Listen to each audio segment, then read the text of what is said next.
केशव नगर राज्य के एक छोटे से गांव में हरिराम नाम का एक सीधा साधा, मेहनती और ईमानदार किसान अपनी पत्नी के साथ खेत में बैठा हुआ था।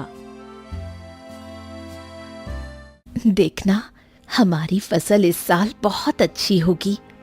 हाँ, क्योंकि मेरी मेहनत के साथ साथ मेरे खेत की जमीन पर तुम्हारी मेहनत का पसीना भी शामिल है अर्चना। हाँ। नहीं, सारे गांव में केवल तुम ही मेहनती और ईमानदार हो। तुम्हारे पास जमीन तो कम है, लेकिन तुम्हारा दिल बहुत बड़ा है। कुछ देर बाद दोनों पति पत्नी घर चले गए।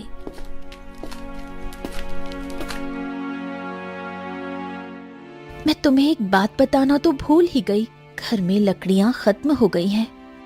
अरे चिंता मत करो, मैं कल सुबह सबसे पहले जंगल में लकड़ियां काटने के लिए ही चला जाऊंगा। ठीक है ना, ले आऊंगा। चलो अब।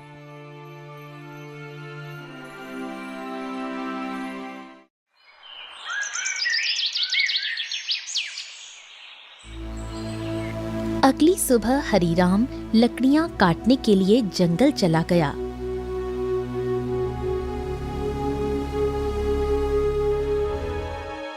हरिराम एक पेड़ पर कुल्हाड़ी चलाने ही वाला था कि तभी उसने देखा झाड़ियों में एक घायल बंदर करहा रहा था।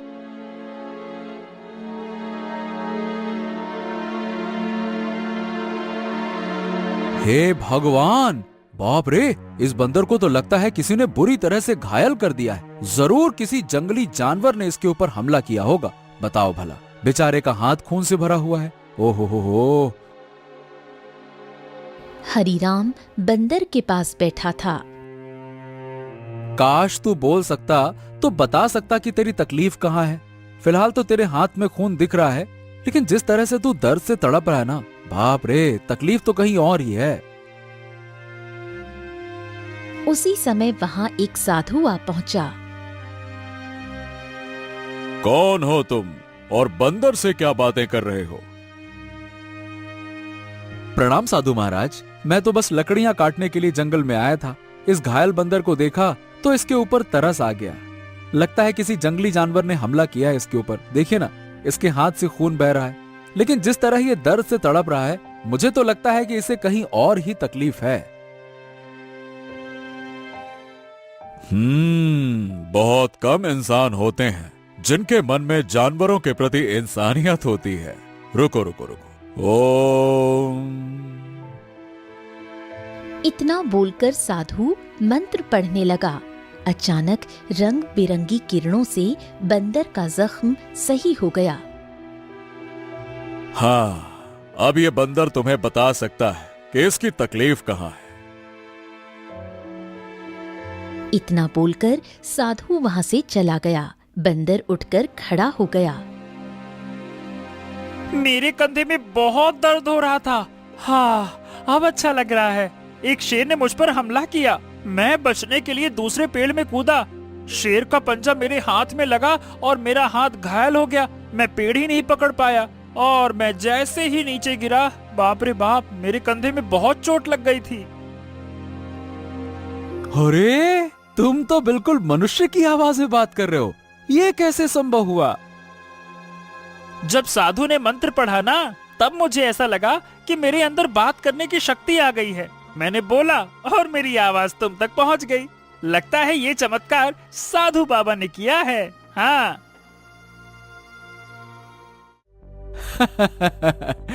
अच्छा ये बताओ, तुम मेरे घर पे चलोगे? ओहो, अब तुमने मेरी जान बचाई है, तो अब तो मैं तुम्हारे साथ ही चिपक गया हूँ। मतलब मैं तुम्हारे साथ ही रहूंगा। और क्योंकि मैं इंसानों की तरह बात करने लगा हूँ, तो मैं बंदरों से अब तो अलग हो गया हूँ ना। क्या करूंगा उन बंदरों के साथ रहकर? अब तुमसे बातें करूंगा जी भर के। चलो, तुम मेरा कोई अलग नाम भी रख सकते हो। बताओ बताओ, मेरा क्या नाम रखोगे? बड़े मजे की बातें करते हो तुम। चलो ठीक है, मैं तुम्हें आज से गोलू कह के पुकारूंगा। क्यों, कैसा नाम है?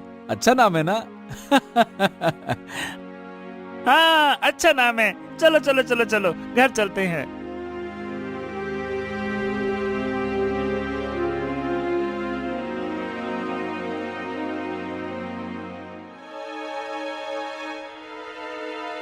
अरे, ये जंगल से तुम बंदर को क्यों पकड़ लाए? हरीराम पूरी घटना अर्चना को बताने लगा। क्या क्या वास्तव में बंदर बात कर सकता है? अरे तुम स्वयं पूछ लो। क्या नाम है तुम्हारा? मेरा नाम गोलू है। हरीराम ने मेरी जान बचाई है और अब मैं उसका साथी हूँ। साथी क्या, अब तो मैं तुम्हारे परिवार का हिस्सा हूँ।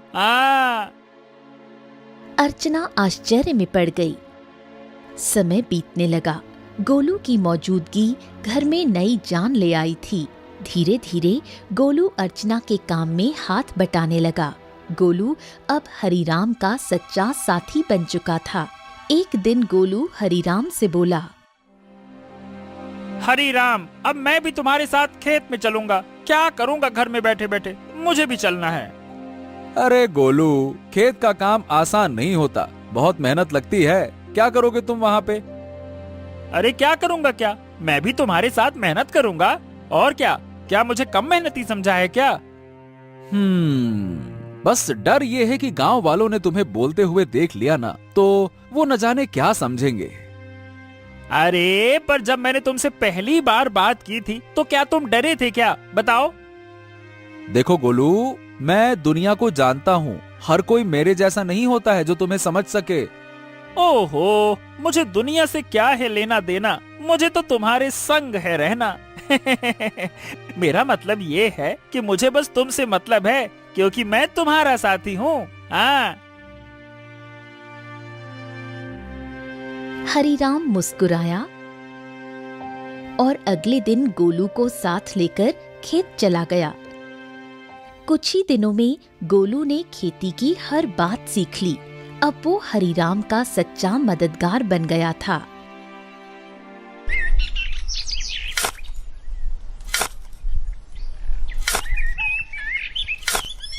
हरीराम, अरे आज की मिट्टी तो बहुत भारी लग रही है।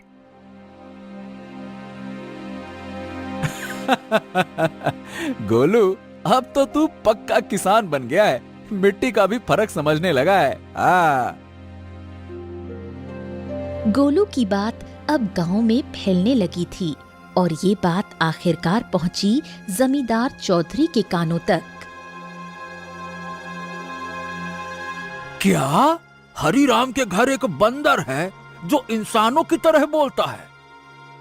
हाँ जमींदार साहब, मैं खुद देख चुका हूँ। अरे मैंने तो उसे बोलते हुए सुना भी है।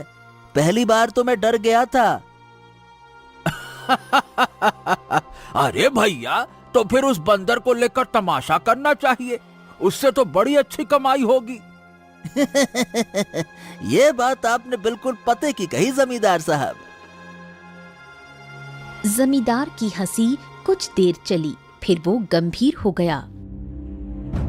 हाँ, इस हरीराम की जमीन पर मेरी नजर बहुत समय से है। बाकी सब तो मेरे कर्जदार बन चुके हैं, पर ये ससुरा हरीराम ये कभी झुका ही नहीं।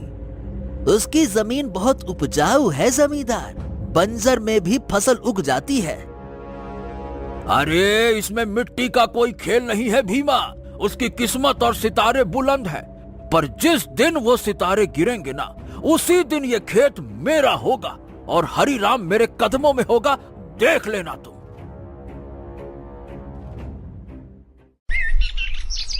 समय ऐसे ही बीतने लगा। एक दिन हरीराम और गोलू जब खेत से घर लौटे तो आंगन में बैठी अर्चना को देखकर दोनों के चेहरे पर चिंता की रेखाएं खिंच गईं। अरे अर्चना, क्या हुआ? ये कैसी खांसी है?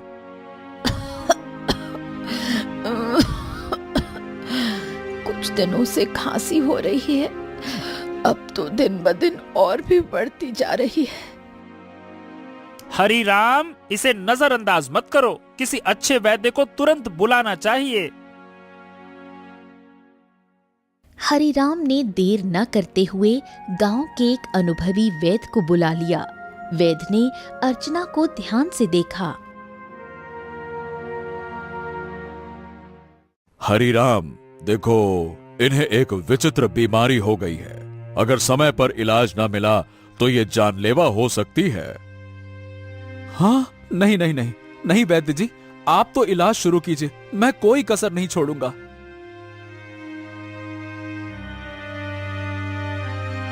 उस दिन से हरिराम का सारा धन अपनी पत्नी के इलाज में लगने लगा। हफ्तों बीतते गए और एक दिन ऐसा आया जब उसकी सारी जमा पूंजी खत्म हो गई। उस दिन हरिराम घर पर अकेला बैठा था।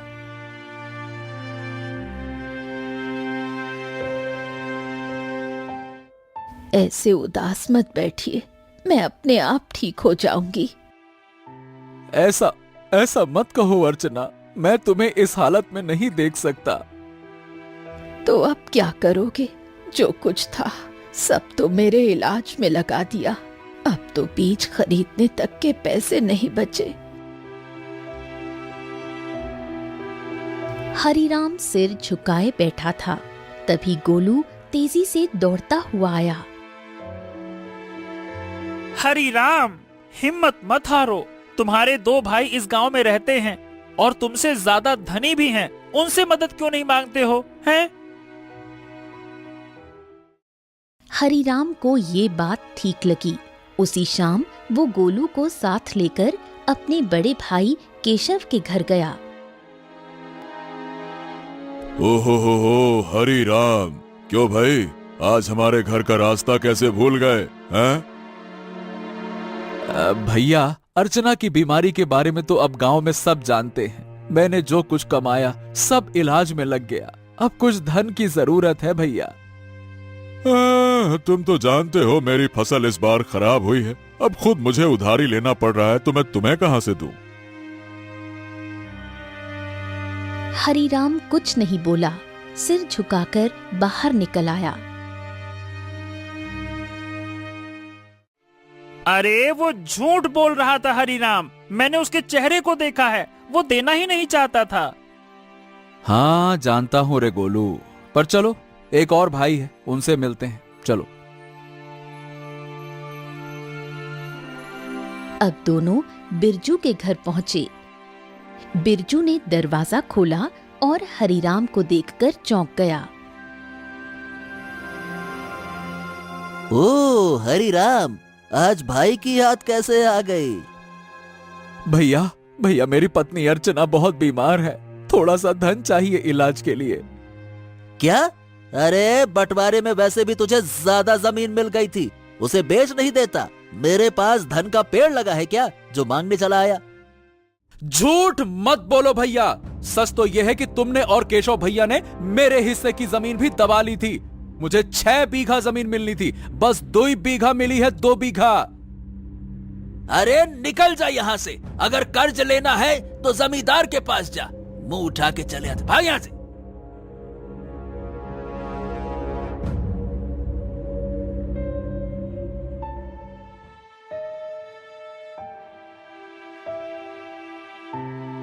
कैसे भाई हैं तुम्हारे हरिराम, एक भी मदद को तैयार ही नहीं है। हाँ, इस दुनिया में इंसान ऐसे ही होते हैं, मतलबी, अपना पराया कुछ नहीं देखते। तो अब क्या करोगे? क्या जमींदार के पास जाओगे? हाँ, मजबूरी है गोलू, मैं नहीं जाना चाहता था, इसीलिए तुम्हारे कहने पे भाइयों के पास गया। अब तुम ही बताओ, मेरे पास और क्या रास्ता बचा है, बताओ।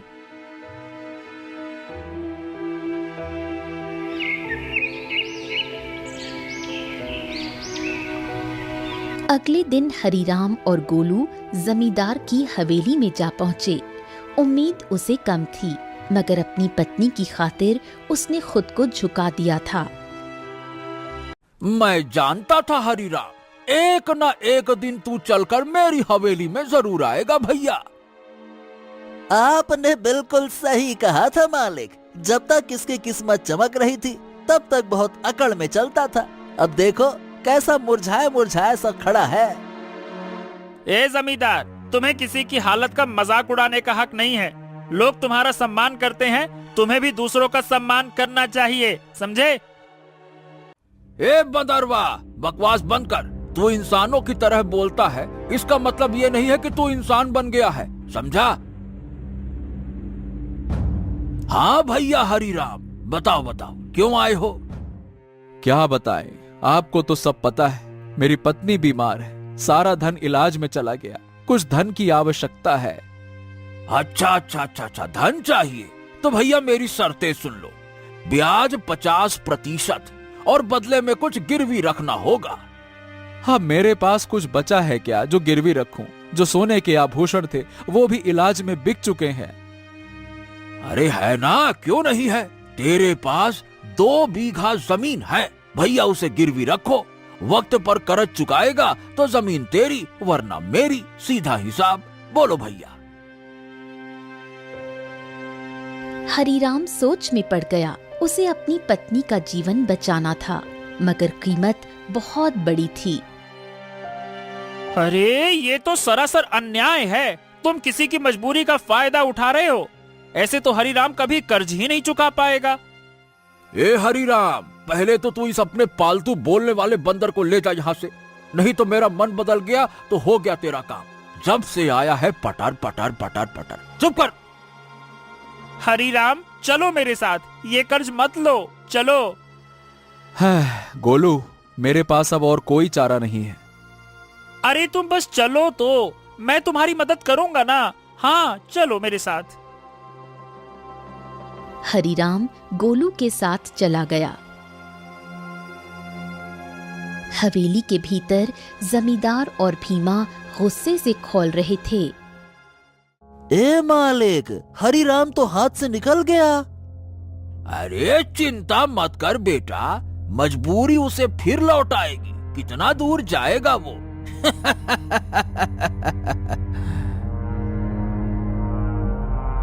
हरीराम गोलू के साथ घर पर आ पहुंचा और गोलू तुरंत वहां से चला गया। शाम तक गोलू लौटकर नहीं आया। हरीराम और अर्चना की चिंता बढ़ने लगी। गोलू अब तक क्यों नहीं आया? कहीं जमींदार ने उसे कुछ कर तो नहीं दिया? अरे पता नहीं कहाँ गया। मेरा मन भी बड़ा बेचैन है। रात बीत गई। सुबह सूरज की किरणों के साथ ही गोलू वहां पहुंचा, हाथ में एक चमकती जड़ी बूटी के साथ। अरे गोलू, तू कहाँ था? हमें लगा कहीं तुझे कुछ हो तो नहीं गया। अरे मैं जंगल गया था उन साधु महाराज को ढूंढने जिनसे मुझे बोलने की शक्ति मिली थी। उन्हें मैंने सारी बात बताई और उन्होंने दया करके ये जड़ी बूटी दी है। उन्होंने कहा है कि इससे बड़ी बीमारी ठीक हो सकती है। हाँ। गोलू ने वो जड़ी बूटी अर्चना को दे दी। कुछ देर बाद अर्चना की आंखों में चमक लौट आई। मुझे बिल्कुल स्वस्थ महसूस हो रहा है, जैसे मैं कभी बीमार ही नहीं थी। हाँ। अर्चना, तुम्हारी खांसी भी ठीक हो गई। और गोलू, तू तो हमारे लिए देवता बन गया। अगर तू नहीं होता तो मैं जमींदार से कर्ज लेकर अपनी खेती भी खो बैठता।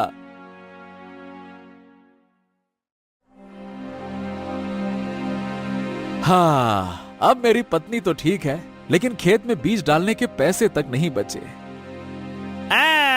मैं जानता था कि अर्चना के ठीक होने के बाद तुम्हें बीज की जरूरत पड़ेगी, इसीलिए मैं साधु महाराज से बीज भी लेकर आया हूँ। हाँ, ये देखो। क्या बीज? हाँ, उन्होंने ये चमत्कारी बीज दिए हैं। अब देखो, अगर तुम इन्हें अपने खेत में बो दोगे तो ऐसी फसल उगेगी जो पूरे राज्य में किसी ने नहीं उगाई होगी, और सबसे पहले तुम्हारी फसल ही तैयार होगी। हाँ, मजा आ गया ना? इतनी जल्दी? हाँ, लेकिन एक शर्त भी दी है साधु महाराज ने। जब तुम्हारा समय अच्छा हो जाए तब तुम उन लोगों की मदद करना जो जमींदार के कर्ज में दबे हुए हैं। अरे मित्र गोलू, गोलू गोलू गोलू, तू मेरा सच्चा साथी निकला। हम दोनों मिलकर अच्छे से खेत में फसल बोएंगे। चल मेरे भाई।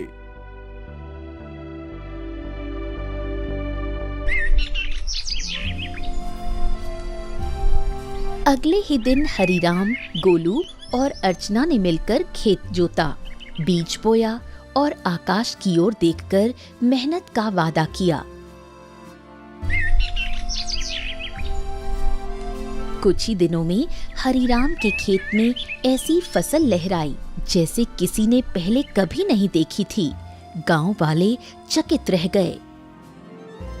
अरे देखो रे देखो, हरिराम के खेत में तो जैसे सोने जैसी फसल लहरा रही है। हाँ हाँ हाँ हाँ हाँ। हाँ, हमारी फसल तो अभी जामी भी नहीं है और इसकी तो फसल भी तैयार हो गई। और उसकी बीवी अर्चना, जो कि महीनों बीमार रही, अब रोज खेत में काम करती है। भैया, ये तो कोई चमत्कार ही लगता है।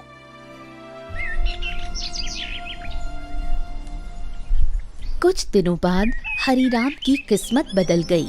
चमत्कारी फसल ने उसे गांव का सबसे सफल किसान बना दिया।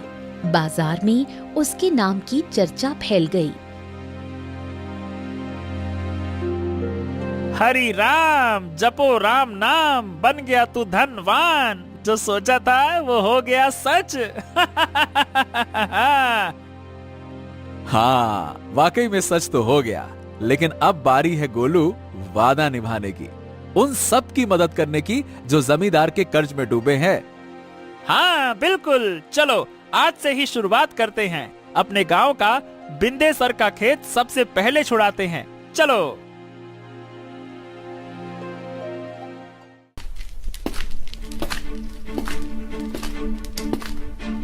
हरीराम और गोलू ने अपना मुनाफा इकट्ठा किया और एक एक कर गांव वालों का कर्ज चुकाने लगे।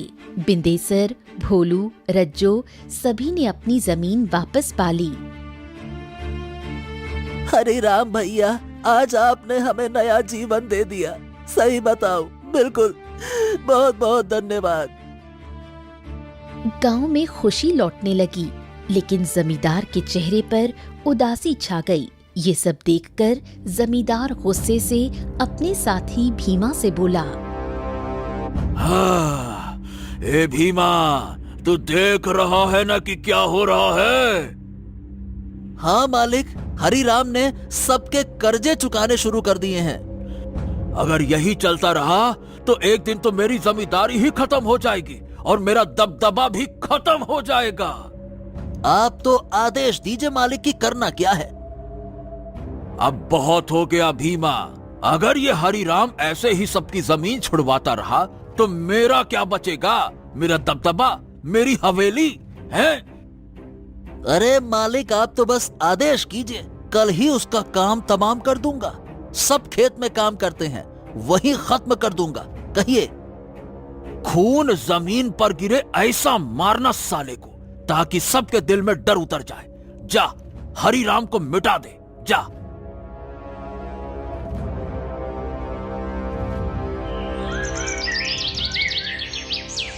सुबह का सूरज उगा, लेकिन किसी तूफान से पहले की शांति जैसा लग रहा था।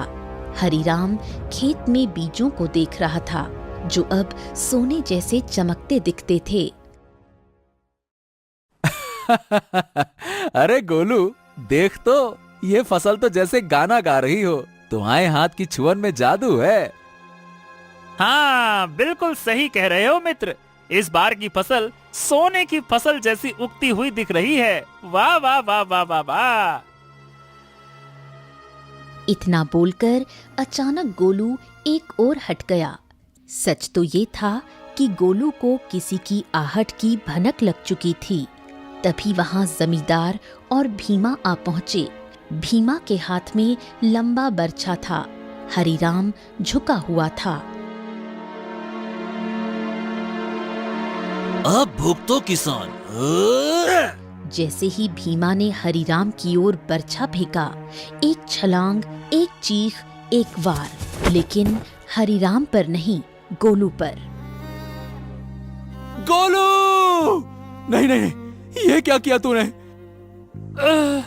तुम्हारे लिए मित्रता का मतलब सिर्फ साथ नहीं होता, कभी कभी बलिदान भी होता है।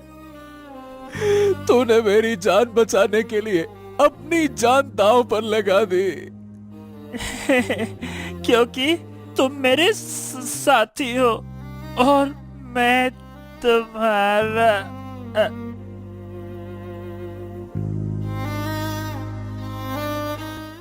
जमींदार और भीमा अविश्वास भरी नजरों से घायल गोलू को देखने लगे। भीमा जमींदार की ओर देखकर बोला, अरे ये क्या जमींदार, इस मूर्ख बंदर ने तो हरिराम के ऊपर लगने वाला वार अपने ऊपर ले लिया। हाँ, तुमने सही कहा, लेकिन मैं फिर भी हरिराम को जीवित नहीं छोड़ूंगा। इतना बोलकर जमींदार गोलू की ओर देखकर क्रोधित अवस्था में बोला, अरे तू मूर्ख का मूर्ख बंदर ही रहा। अरे तू इंसानों की तरह बोल सकता था और इंसानों की तरह रहने लगा था, लेकिन तू इंसानों की तरह चतुराई नहीं सीख सका। तुझे क्या जरूरत थी अपने ऊपर वार लेने की? क्या आवश्यकता थी बलिदान देने की? मूर्ख बंदर कहीं का, तूने मेरे सारे किए कराए पर पानी फेर दिया। लेकिन तुझे क्या लगता है कि मैं हरिराम को जीवित छोड़ दूंगा? नहीं, मैं हरिराम को जीवित बिल्कुल नहीं छोड़ूंगा, क्योंकि उसकी वजह से ही मेरा गांव में दबदबा समाप्त हुआ है। तेरा ये बलिदान बेकार जाएगा रे मूर्ख बंदर, रुक जा। गोलू के होठों पर एक हल्की मुस्कान अब भी जिंदा थी। गोलू ने अपने मित्र हरिराम को मुस्कुराते हुए देखते हुए ही दम तोड़ दिया। तभी वहां वही साधु प्रकट हो गया जिसने गोलू को बोलने की शक्ति दी थी और जिसने गोलू को हरिराम की पत्नी को बीमारी से बचाने के लिए जड़ी बूटी और जादुई बीज दिए थे। साधु क्रोधित अवस्था में जमींदार और भीमा की तरफ देखकर बोला, जिसने निर्दोष की जान ली उसका पाप अब उससे बदला मांगेगा। जमींदार और भीमा, तुम दोनों ने बहुत बड़ा पाप किया है। तुम्हें इस संसार में खुलेआम रहने का कोई अधिकार नहीं है। तुम दोनों समाज के लिए खतरा हो। रुक जाओ। इतना बोलकर साधु की क्रोधित आंखों से रंग बिरंगी किरणें निकलकर भीमा और जमींदार के शरीर पर पड़ने लगी और अगले ही पल उनके शरीर में आग लग गई। कुछ ही देर में वो दोनों जलकर राख हो गए। गांव वाले इकट्ठा हो गए। साधु हरिराम की ओर देखकर बोला, हाँ, तुम्हारा और गोलू का साथ यहीं तक लिखा था हरिराम। लेकिन साधु महाराज, जमींदार के साथी भीमा ने मेरे ऊपर हमला किया था, लेकिन गोलू ने उसे अपने शरीर पर ले लिया। हाँ, क्योंकि वो तुम्हारा सच्चा साथी था। जाते जाते गोलू ने अपनी मित्रता का कर्ज चुका दिया। अपने साथी को कभी नहीं भूलना हरिराम। इतना कहकर साधु रंग बिरंगी किरणों में वहां से गायब हो गया। गांव वाले नम आंखों से गोलू के बलिदान की सराहना करने लगे। अरे ये कोई साधारण बंदर नहीं था भैया, देवता था, देवता, हरिराम का सच्चा साथी। हाँ भैया, इसने अपनी जान दे दी और हम सबको बचा लिया। बहुत अच्छा बंदर था। कुछ दिनों बाद हरिराम ने नम आंखों से गोलू की याद में उसी खेत में एक पौधा लगाया जो आगे जाकर बना साथी वृक्ष। गोलू, तेरे बिना सब अधूरा लगेगा, लेकिन तू मिटा नहीं। तू हर उस फसल में है जो इस धरती से उगेगी। कभी कभी सच्चा साथी इंसान नहीं होता, वो एक जानवर हो सकता है जो बिना शर्त प्रेम करे, रक्षा करे और अगर जरूरत पड़े तो जीवन भी दे दे।